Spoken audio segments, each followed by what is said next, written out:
And this is an exciting day. Farthest north in Michigan.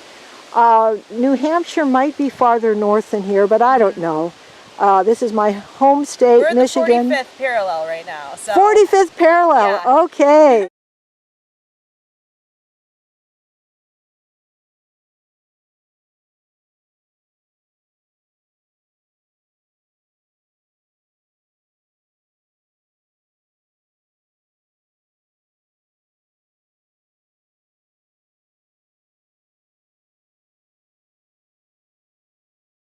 Liana May, we're in the Traverse City area, west, a little north, by the little finger of the lower peninsula, the Leelanau Peninsula. Tell us about, you've got in this seedbed here, these just came up, 2 little Torreyas. So I believe I planted them in late April, early May last year. It's now July 27th of 2018. I planted them in a little seed bed here. There's 20 seeds, 4 rows of 5, about 4 to 6 inches deep, trying to get a little bit deeper than the voles.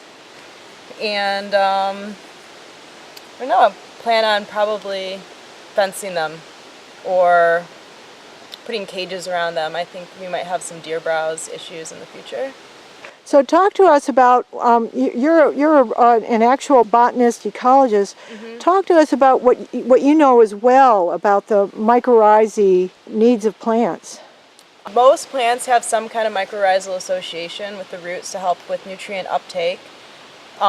These are no different. So they are able to have access to whatever kind of mycorrhizae we have in our beech maple forest here.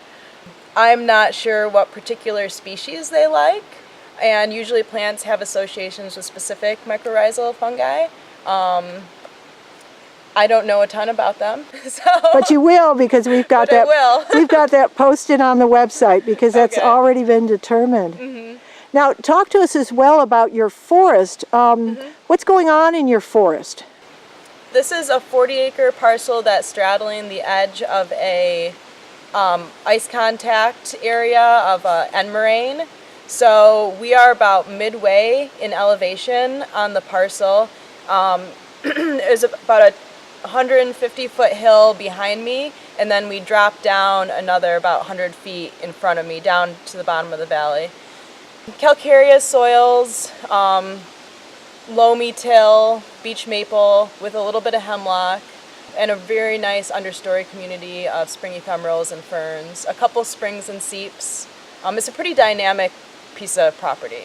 But very rich loam with blue cohosh here, and many kinds of ferns. Yep. We're sitting on the north-facing slope right now. Yeah, that's a good point. So this is the north-facing slope.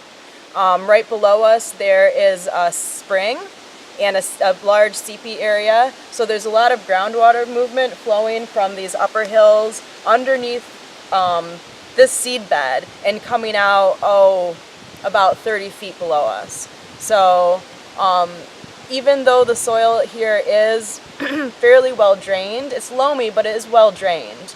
There is a constant groundwater source. So once these get bigger and get their roots in, they will be able to get into the water table pretty readily, and you can tell just by some of the species that we have growing here. Like there's some yellow birch right below us, and some cedars and a few things that like, a little bit of wet feet sometimes. Now, talk about the invasive insects. What trees do you have here that you're going to lose?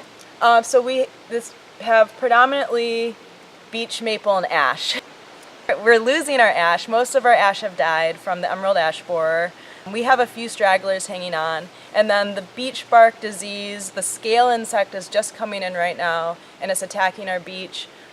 Not all of our beech have it yet, but I would guess in the next 10 years they will all be infected, and the ones that have it now will have died. So we're going to lose a good percentage of the tree diversity on our property since it's so low diversity. So we're bringing in a few other things, some white oaks, some white pines, balsam firs, just to try to diversify a little bit. And nearby, A few other species, nearby somebody's brought in the Liriodendron, the tulip tree. Yep, about, maybe 10 miles away, there's been a big planting of Liriodendron in an area that was heavily impacted by the beech bark disease, and the beech have all died. So that was an effort kind of an experimental effort to see how we can use assisted migration to help keep our forest canopies. And the Liriodendron is actually native to Michigan, but southernmost. So what are we, about 200 miles north of their native range? Exactly. We're about 200 miles north. Now talk about what's going on. What's interesting here is you've got, wow, that's a big stump there, big old stump. Here's some hemlock. It's really great. You got like a little grove, I think, of hemlock here.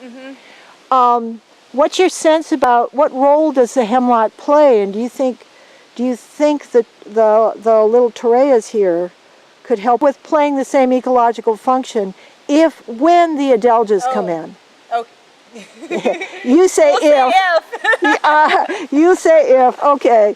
Well, we'll leave that behind. Well, you're right, though. It's probably a matter of time. So hopefully, I guess theoretically they could replace the role of like the shelter of the conifer, maybe a little browse for the deer in the winter, as we have a lot of deer.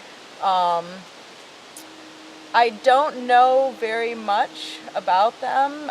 The hemlocks are allelopathic, so they're also inhibiting a lot of understory growth here. If we're losing the hemlocks and replacing them, I'm sure that will change how the understory grows, because these guys, they're probably not allelopathic, right? No. Yeah. No. I didn't think so.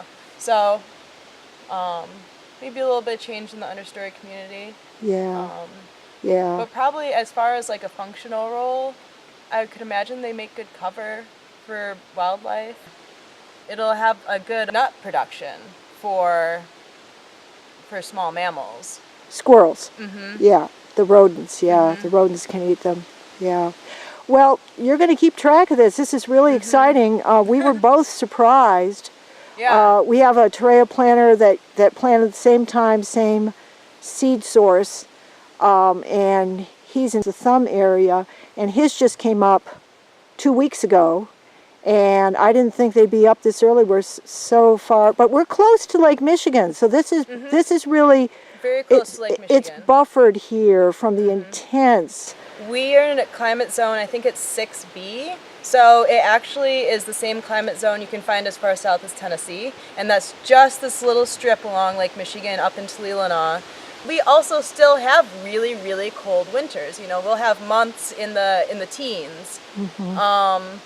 So I am really surprised to see these guys germinate. Well, it'll be very interesting because this is just step one, but very cold winters. They'll be covered with snow and safe for many, many years. We do know that desiccating winds can kill them, kill the tops of them, and they can keep coming back with basal sprouts. We're sheltered here. Yes, this is a wonderful sheltered spot. One thing I wanted to mention, this is the first time anyone has planted a seed bed, free-planted 4 to 6 inches deep, so the rodents can't get them, right in the forest where they can attach to mycorrhizae right away. And then talk about, you said you had about 20 in this little spot here? Yep, there's 20 planted here in, I think it was 5 rows of 4 or 4 rows of 5 kind of. So I think these 2 that are coming up are on the ends of the rows, and then there's a bunch planted in the middle. They're fairly close together. They're all only a few inches apart. So that I'm able to keep track and monitor them. Right, and we've already been by a couple other patches like that. I think I have 5 patches of 20 seeds. Okay, and then what are you going to do? Watch them. Well, watch them, but ultimately you'll replant. If they survive, and for these 2, because the distance is apart, depending on how they do, I may just leave them here and let them grow kind of close together. But for instance, if there were some other ones that were to come up very close, I would give them a couple years and then replant them. Right. Well, just bear in mind these can be 3 feet diameter when they're mature, so you might want to move them. The advantage of growing them for a while here together is you could protect them from I can early protect rodent them, predation. and it makes it easier to monitor them if they're Yeah, close. yeah. And maybe I'll decide that there's another location on the property that suits them better, and they can be moved at that point. Right. Talk to us about your beech forest. Is this your biggest tree? I don't think this is the biggest tree. There's a couple other big ones. They seem to like to grow on the slopes here, so there's a couple other big ones down the slope.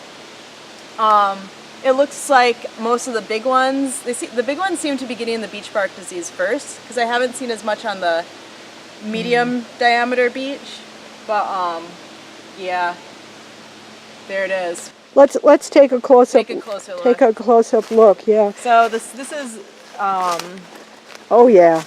the scale insect is just infecting It's the white. the tree. Yeah, here's some over here. You can see. So the scale insect is piercing the bark and sucking the sap, and then it produces this kind of sugary substance that it excretes. So we're seeing kind of the excretion of the scale insect. Wow. Yeah, and look at all those cracks where it's.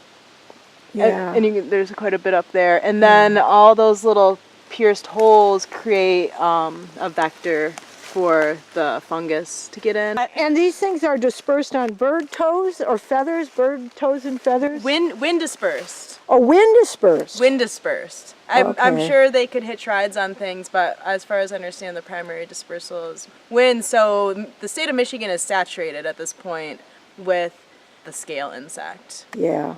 So it's pretty much everywhere. Now it's just a matter of time. It can take a few years, or it can take a decade To die. To kill a tree. And some trees are more resistant. I think it maybe is an estimate of 1% are completely resistant. So people have been tracking the resistant trees and then collecting seeds, and there's a program in which they're now breeding for resistance. That's great. That's great. Because they weren't able to do that with American chestnut. It's taken, what, oh gosh, almost 100 years. Yeah. Yeah. Alrighty. Okay, Liana May, tell us about, this is the last site we're visiting. You're smiling. Tell us what we found here. Okay, we found one more Torrey coming up right here. This one is bigger than the other ones, and probably because this is a warmer site. Pretty much southern facing slope. So it gets a little bit more heat. It's a little bit taller. It narrowly missed this ash tree. Why did the ash tree fall down? Emerald ash borer. Oh, So we're at the late stages of emerald ash borer, so all our ash are falling right now. And what are these amazing plants around you, including that huge fern? This is Diopteris marginalis, so marginal wood fern, and this is a beauty of a specimen. It's a pretty big one. There's also some wild sarsaparilla, kind of colony of it throughout here.